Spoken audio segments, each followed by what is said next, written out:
नमस्कार मित्रांनो. आज शेतामध्ये बैल काही नेलं नाहीत, घरी ठुल्यात. पाऊस यायला लागला म्हणून घरी ठुल्यात. येळभर चळ केली बघा, अजून यायला लागला, भरपूर यायला लागली.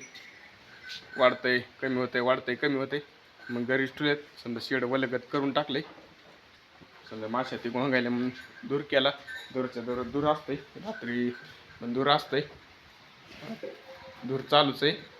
त्याला डबा कापून त्यात सोयाबीनचं गुळ टाकलं. ते जनावरांनी खाऊन काड्या राहिलेल्या असतात, टाकल्यात.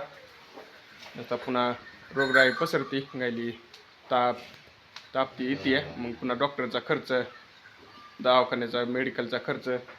आधीच दुधाला भाव कमी असल्यामुळं परवडत नाही दूधधंदा. केलेस सोडता पण येत नसते, शेतकऱ्याला सोडता येत नसते. म्हणून आपल्या जनावरांची काळजी करा. धूर केला की माश्या चिलट चावत